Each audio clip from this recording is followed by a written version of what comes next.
하나님의 말씀 찾겠습니다. 창세기 28장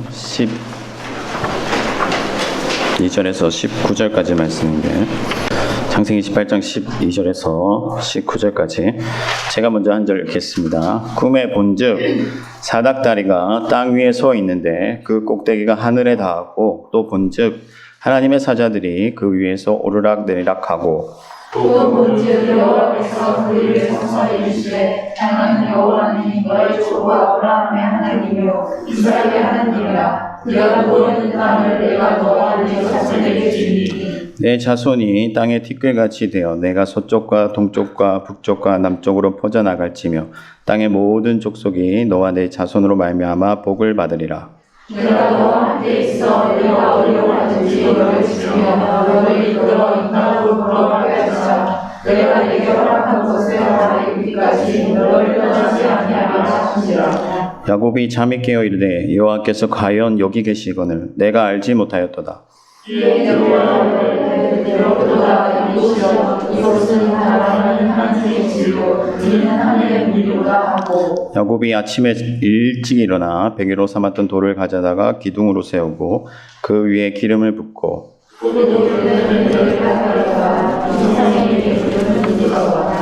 아멘. 우리가 살아가다 보면요, 여러 가지 어려움들을 만나게 되는데 고난이 찾아오고 해결하기 힘든 그런 문제들이 발생합니다. 그럴 때 하나님이 과연 계시는 것일까? 하나님이 과연 우리의 삶에 함께 하시는 것일까 하는 의구심이 들 때가 있어요. 그래서 하나님이 없는 것 같은 그런 암울한 상황에 빠질 때가 있습니다. 기가 막힌 웅덩이를 지나가거나 정말 예상하지도 못했던 그런 안타까운 일들을 만나면은 아무리 믿음이 좋은 사람도 순간순간 흔들려요. 우리의 인생의 길이 각자가 달라 보이고, 그래서 어떤 사람들은 전혀 어떤 고민도 고난도 없을 것 같아 보이지만 우리 사람들 중에 고난이나 근심이나 염려나 슬픔이나 아픔이 없는 사람은 아무도 없어요. 어떤 위대한 영웅이라도 어떤 고대의 왕들이라도 힘든 시간들이 있었고 번민한 때가 있었습니다. 사람들은 흔히 돈이 많으면 아무 걱정이 없을 것 같아요. 그렇게 생각해요. 그래서 돈을 많이 벌고자 하고 또 돈 있는 사람들을 부러워해요. 무슨 걱정이 있겠나. 근데 여러분 보십시오. 재벌이라고 걱정이 없는 게 아니에요. 뉴스만 틀면 바로 확인할 수 있는 사실이에요. 그래서 사람들에게는 다 어려움이 있고 고난이 찾아옵니다. 그런데 중요한 것은 뭐냐면은 우리 그리스도인들에게는 그 고난조차도 은혜가 된다 하는 거예요. 그 고난조차도 우리에게는 궁극적으로 유익이 되고 또 하나님의 은혜가 된다 하는 거예요. 이것이 중요한 사실입니다. 왜냐하면 왜 그리스도인들에게 그 고난조차 은혜가 되느냐? 그것은 하나님이 우리와 함께 하시기 때문이다 하는 거예요. 오히려 하나님은 고난 중에 더욱 깊은 은혜를 경험하게 하시고 마침내 우리를 구원하신다는 사실을 나타내십니다. 우리가 알다시피 욥이라는 사람은요, 정말 상상하기 힘든 고난을 겪었어요. 그런데 욥기 마지막 부분에 가서 욥이 뭐라고 고백을 하냐면 이제 내가 하나님을 봅니다. 전에는 내가 하나님을 귀로만 들었으나 이제는 내가 하나님을 봅니다. 하나님을 체험합니다. 하나님을 만났습니다. 그렇게 고백을 하는 거예요. 그 고난을 통해서 욥이 귀로만 듣던 하나님을 직접 배웠게 된 것이. 그래서 고난조차도 하나님의 은혜다. 그렇게 우리가 고백할 수 있는 것입니다. 야곱도 마찬가지였어요.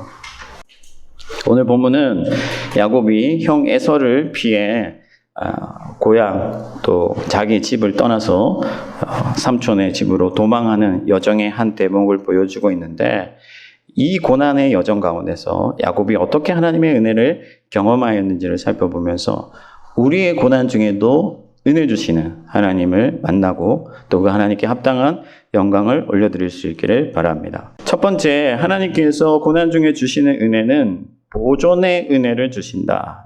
보존의 은혜를 주신다.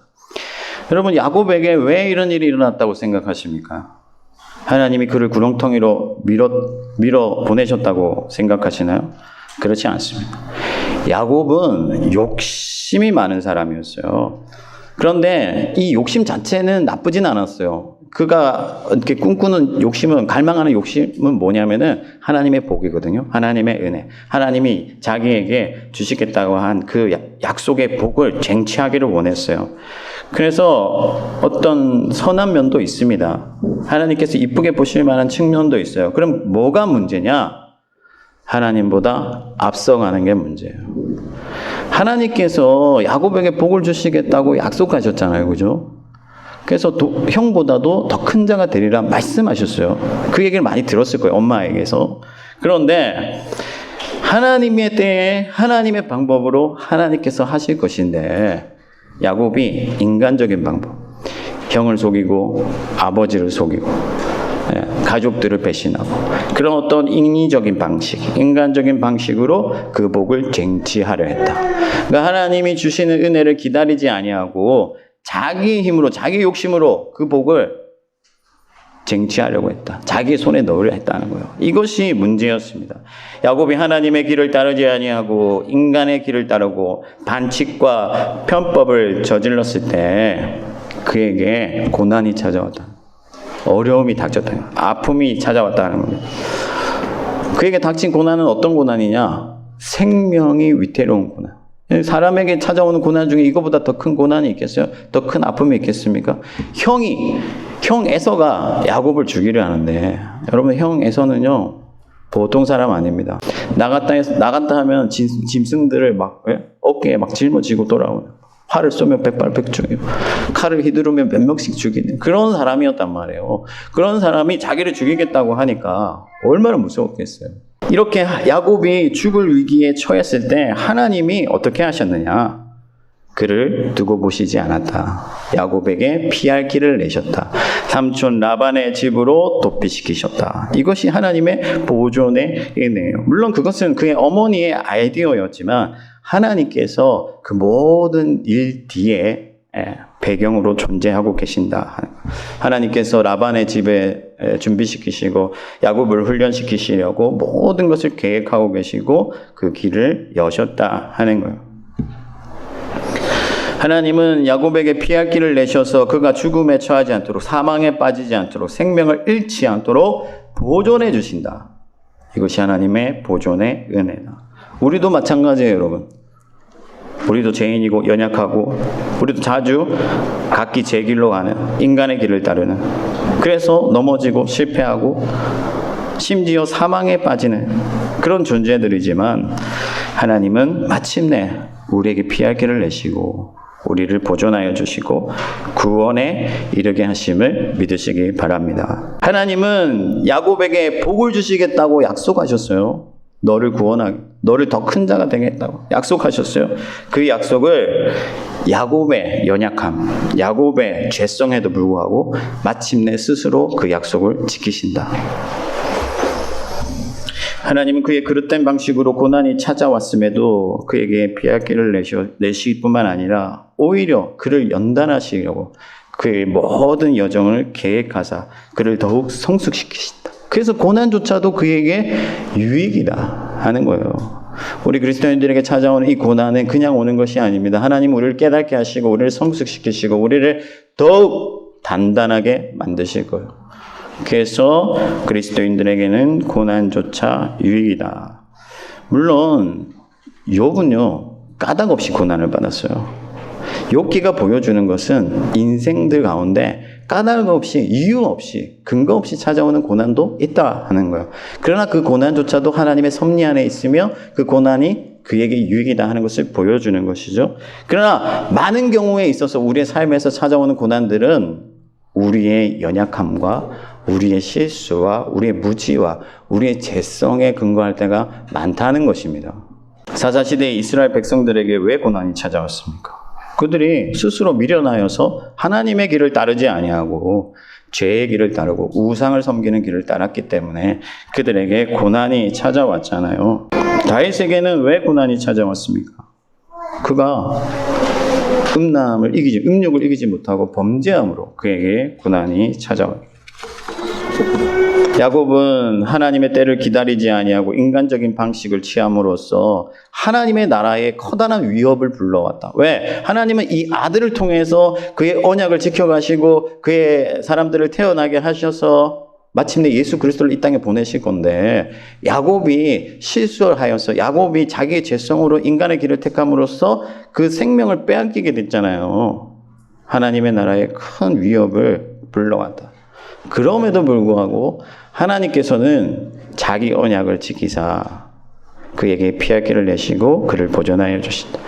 신약 성경에 보면 예수님은 우리를 위하여 친히 시험을 받으신 바 감당치 못할 시험은 주시지 아니하시고 시험 당할 즈음에는 반드시 피할 길을 내신다. 그렇게 말씀하셨어요. 여러분들에게 찾아오는 그 고난을 여러분들이 감당하지 못할 수준의 고난은 여러분들에게 찾아오지 않을 뿐더러 여러분들이 그 고난으로 인하여 쓰러지고 그래서 사망에 빠질 때 하나님께서는 반드시 피할 길을 내셔서 여러분들을 마침내 구원하여 주십니다. 성경에 뭐라고 말씀합니까? 로마서에 보면은 내가 확신하노니 사망이나 생명이나 천사들이나 권세자들이나 현재일이나 장래일이나 능력이나 그 어떤 것도 예수 그리스도의 손에서 너희를 빼앗을 자가 없으리라. 어떤 사망의 권세가 여러분들을 엄습할지라도 그의 손에서 여러분들을 빼앗을 자가 없다. 마침내 하나님은 여러분들을 지키시고 보존하여 주시고 구원에 이르게 하신다 하는 것. 그 일을 위해서 우리에게 성령을 보내주셨습니다. 여러분, 우리가 너무나 실수가 많은 존재입니다. 연약한 존재입니다. 죄가 많습니다. 자주 넘어집니다. 하나님을 자주 반대합니다. 우리의 길을 꾀하고 우리의 길을 가려고 합니다. 그래서 우리 가운데 어려움들이 때마다 시시각각 찾아와요.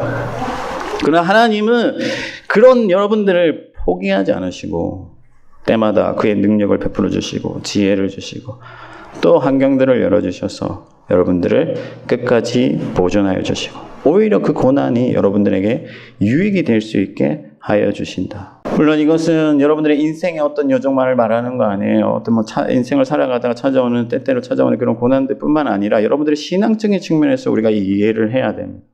때때로 이런 신앙이 어떤 고난들이 우리의 신앙을 삼켜버리고 우리의 믿음을 삼켜버리고 그래서 우리를 사망에 빠뜨리고 구원에서 탈락시키려고 할지라도 하나님께서는 그의 크신 능력으로 여러분들을 보존하여 주신다. 끝까지 여러분들에게 믿음을 주신다. 그래서 여러분 고난이 찾아올 때 우리 신자들의 가장 합당한 반응은 뭐냐면요. 포기하지 않는 거예요. 끝이 아니다. 끝이 아니다. 이것이 전부가 아니고 이것이 끝이 아니다. 그 어떤 것도 나를 절망의 구렁텅이로 빠뜨릴 수 없고 사망으로 이끌고 갈 수 없다. 여러분 세상 사람들도 그런 말을 하지 않습니까? 하늘이 무너져도 솟아날 구멍이 있다. 세상 사람들도 그런 말을 해요.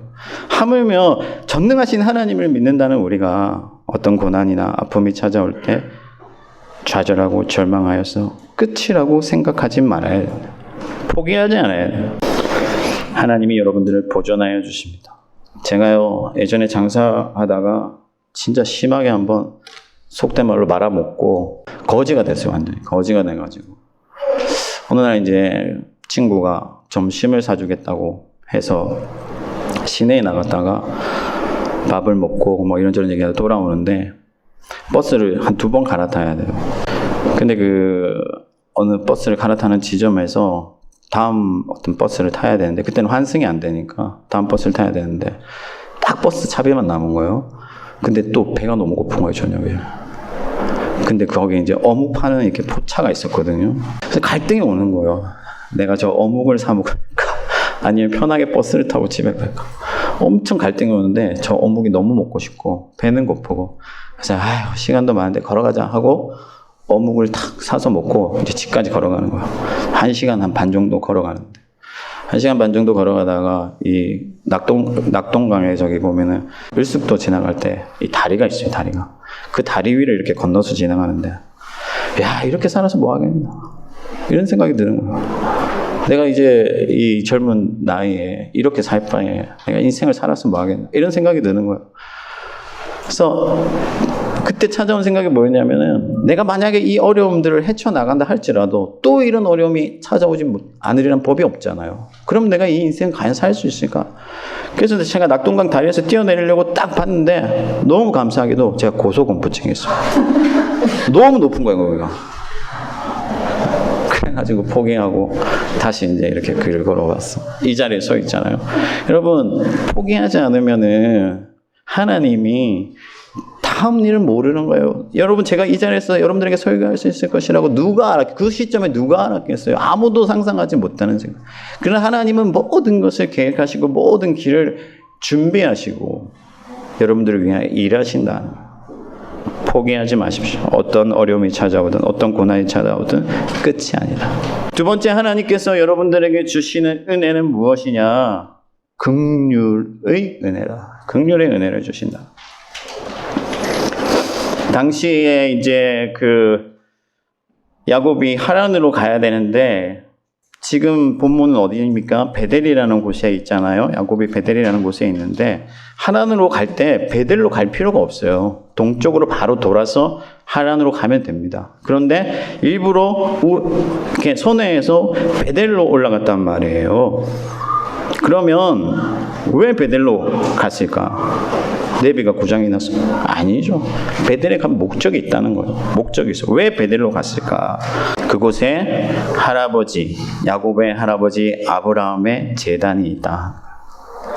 아브라함이 하나님의 약속을 믿고 그 가나안 땅에 처음 도착해서 첫 제사를 드리고 예배를 드린 곳이 어디냐면은 베델이에요. 거기서 돌을 쌓고 하나님께 예배했어요. 왜 제단을 찾아갔겠습니까? 왜 할아버지의 제단을 찾아갔겠습니까? 자기 인생이 지금 산산조각 났고 앞으로 어디로 가야 될지 모르겠고 어떻게 될지도 모르겠고 모든 것이 불확실한 이 시점에 왜 베델로 갔습니까? 그가 여전히 하나님을 버리지 않았다. 여러분, 야곱이 돌 베개를 베고 잤다고 하잖아요. 노상에서 잠을 잤어요. 예. 그러니까 정처 없이 아무 생각 없이 길을 갔는데 베델로 간 거예요. 그러니까 가다가 어떤 숙박 계획도 없었겠죠. 그래서 노상에서 잠을 자는데 돌베개를 베고 잤다. 돌을 베고 잤다. 여러분, 주변에 풀숲도 많을 테고 벨 만한 것도 있을 텐데 왜 돌베개를 베고 잤을까? 할아버지의 제단이 있던 곳에 도착을 했는데 제단은 보이지 않고 돌 무더기들이 있는 거예요. 그래서 그 돌무더기 가운데 한 돌을 붙잡고 거기서 엎드려 기도했겠죠. 하나님, 저를 좀 긍휼히 여겨주십시오. 그리고 그 돌을 부여잡고 잠이 들었다. 여러분, 야곱이 부족한 사람이고 연약한 사람이고 욕심이 많은 사람인 것은 맞지만 그에게 한 가지 잘한 일이 있었으니 그게 뭐냐면은 하나님을 끝까지 포기하지 않았다. 하나님을 붙들었다. 하나님을 찾았다는 거예요. 그랬더니 하나님께서 어떻게 반응하셨습니까? 베델로 나온 야곱에게 어떻게 반응하셨나요? 긍휼을 베풀어 주셨다. 그래서 긍휼의 은혜다. 그의 꿈에 나타나 주시고 그에게 언약해 주시면서 내가 너와 함께 하겠고 네가 어디로 가든지 내가 너를 도울 것이며 네가 이 땅에 돌아오기까지 내가 너를 떠나지 아니하겠고 네가 어디로 가든지 형통할 것이라. 그렇게 말씀해 주시는 상처투성이고 너덜너덜해진 그 상한 심령을 부여잡고 잘 보이지 않지만 희미하지만 그 조그만 믿음을 가지고 하나님 앞에 나와서 하나님, 저를 버리실 것인가요? 하나님, 저를 포기하실 것입니까? 하나님, 저에게 긍휼을 베풀어 주십시오. 저에게 은혜 주실 것이 조금이라도 남아있다면 저를 버리지 말아 주십시오. 그렇게 하나님 앞에 기도할 때 하나님께서 그에게 긍휼을 베풀어 주셔. 그래서 여러분, 지금이 은혜 받을 만한 때다 하는 게 뭐냐면요, 하나님은 긍휼이 차고 넘치시는 분이시기 때문에 여러분들이 은혜를 구할 때 하나님은 언제든지 은혜를 주신다는 거예요. 그래서 지금이 은혜 받을 타이밍이다 하는 거예요. 어떤 상황이 있든지 어떤 어려움이 있든지 하나님께 나와서 그분을 갈망해 보십시오. 그러면 그분이 여러분들을 만나 주실 거예요. 하나님은 노하기를 더디하시고 인자가 풍부하시며 은혜로우시고 긍휼하시기가 한이 없는 분이시기 때문에 하나님은 그의 택한 백성들이 하나님 앞에 무릎 꿇고 나와 기도할 때 그에게 언제든지 은혜를 베풀어 주시는 분이시다. 긍휼을 베풀어 주시는. 그런데 여러분, 우리가 살아가다 보면요, 고난이 찾아오고 어려움이 찾아오고 아픔이 찾아오고 뭔가 헤쳐나가 보려고 애를 쓰지만 쉽게 일은 풀리지 않고 막막하고, 그래서 뭔가 불안하고 믿음으로 살고자 해도 그 믿음이 우리 안에서 샘솟지 않아서 그 믿음조차 희미해져 가고 흔들릴 때, 우리의 모든 예배들이 무너질 때, 우리의 모든 기도가 무너질 때, 그럼에도 불구하고 하나님 앞에 나와서 하나님을 구해 보십시오. 여러분, 하나님께 대하여 불신이 찾아올 때 어떻게 해야 됩니까? 불신이 찾아왔다는 것은요, 100의 믿음이 있으면 90은 믿을 수 없지만 10은 남았다는 거예요. 그러니까 불신이 찾아올 때 이 남은 10의 믿음을 가지고 하나님께 나아가 보세요. 그러면 하나님이 그 희미한 믿음, 그 조그만 믿음, 그 상처투성이의 믿음을 받으시고 여러분들에게 긍휼을 베풀어 주신다.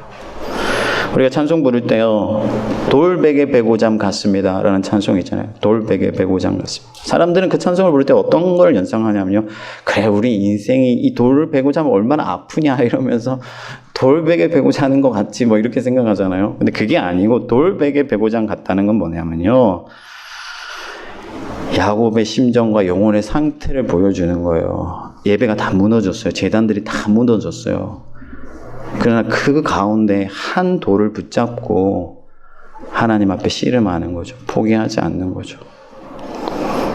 기쁨도 사라지고 역동함도 없고 우리 마음에 하나님을 향한 자원하는 심령도 없지만 그럼에도 불구하고 무너진 제단이라도 그 돌을 부여잡고 하나님께 씨름할 때 하나님이 그에게 긍휼을 베풀어 주신다. 두렵고 떨리고 온전히 믿어지기가 어렵고 세상 끝날 것 같은 그런 절망이 찾아오더라도 남아있는 조그만 믿음을 가지고 하나님을 구하면 그리스도 예수께서 중보자로서 여러분들 곁에 서주시고 하나님이 여러분들을 받아주실 줄 믿습니다. 마지막 세 번째, 하나님이 주시는 은혜는 확증의 은혜를 주신다. 확증의 은혜다. 야곱이 꿈에서 본 게 사닥다리였다고 이렇게 기록이 되어 있어요. 단어 자체는 사다리를 의미할 수도 있고 계단을 의미할 수도 있습니다. 그때 당시에 계단이나 사다리나 똑같은 단어를 썼기 때문에, 그래서 꿈에 본 게 정확하게 계단인지 사다리인지 알 수가 없습니다. 그러나 중요한 것은 뭐냐면은 고리가 끊어지지 않았다는 게 중요해요. 하나님이 하늘에 계시고 그 사닥다리가 땅에 연결되었으니 하나님이 이 땅을 아직 버리지 않으셨다. 하나님은 이 땅을 포기하지 않으셨다. 떠나지 않으셨다. 함께 계신다 하는 것을 보여주는 거예요. 그러니까 이 사닥다리가 의미하는 것은 뭐냐? 바로 임마누엘이다. 임마누엘이다. 하나님이 우리와 함께 하신. 하나님 우리를 버리지 않으셨다. 하나님 우리와 함께 하신다. 그래서 오늘 15절 말씀에 보면 내가 너와 함께 있어 네가 어디로 가든지 너를 지키며 보존하며 너를 이끌어 이 땅으로 돌아오게 할지라. 내가 내게 허락한 것을 다 이루기까지 너를 떠나지 아니하리라. 이게 뭡니까? 임마누엘이다. 하나님이 우리와 함께 하신다. 야곱은 지쳤고 외로웠고 어디로 어떻게 가야 할지 알 수 없어서 불안하고 혼란스러워요. 그때 하나님께서 야곱에게 보여주신 것이 뭐냐면 임마누엘이다. 내가 너와 함께한다. 그래서 여러분, 과연 하나님이 여기 계시구나 하고 오늘 본문에 보니까 야곱이 하나님이 여기 있다는 것을 내가 알았다. 임마누엘을 알았다. 그렇게 고백하고 있다는 거예요. 제가 어제 우리 목자 목녀님들 만나서 여러 가지 얘기들을 나누기 전에 말씀을 전했는데 그 말씀이 이제 여호수아 1장 말씀인데, 여호수아에게도 하나님이 네가 어디로 가든지 내가 너와 함께 하겠고 네가 형통할 것이다. 너를 떠나지 않겠다. 이렇게 말씀하시거든요. 제가 모스크바로 오기 전에, 그러니까 여러분들도 잘 아시겠지만은 한국에서는 아직 러시아 상황을 잘 몰라요. 러시아가 어떤 나라인지 이만큼 잘 되어 있는지 이런 것도 잘 모르죠. 그냥 소련에 사는 줄 알죠. 그죠? 그래서 사람들이 러시아 간다, 모스크바 간다고 하니까 다 왜 거기 가려고 하냐? 왜 거기 가려고? 거기서 왜 고생을 하려고 하냐? 다 그렇게 얘기를 하잖아요. 그러면 저도 마음이 두렵죠. 한 번도 와본 적이 없으니까. 그때 하나님께서 여호수아 1장 말씀 저에게 주시면서 내가 내게 명한 것이 아니냐. 강하고 담대하라. 네가 어디로 가든지 내가 너와 함께하게. 너를 떠나지 아니할 것이다. 그 말씀이 제게 용기를 주는 거예요. 여러분, 하나님이 이 말씀과 아울러서 왜 사다리를 보여주셨냐면요. 확증하기 위함이다. 확증하기 위함이다. 증거를 보여주시기 위함이다. 말씀뿐만 아니라 표징을 주신다. 나는 너를 버리지 아니한다. 나는 너와 함께한다. 너를 끝까지 돌볼 것이다. 우리가요, 신앙생활하고 또 살아가다 보면 어려움을 만나면요, 어떤 생각이 드냐면, 하나님 과연 나를 사랑하실까? 나와 함께 하긴 하시는 것일까? 나는 버려졌구나. 나는 하나님의 사랑을 입을 만한 자격이 없어서 하나님은 나를 버리셨구나. 그런 생각이 들 때가 찾아온다는 거예요. 그때 하나님께서 임마누엘을 확증하여 주신다.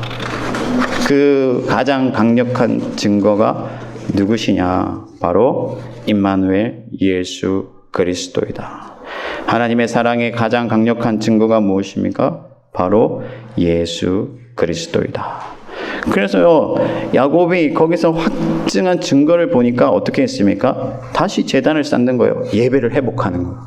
거기서부터 용기가 솟는 거예요. 거기서부터 하나님을 쫓게 되는 거예요. 하나님을 다시 찾게 되는 거예요. 하나님께로 나아가게 되고 하나님을 섬기는 거예요.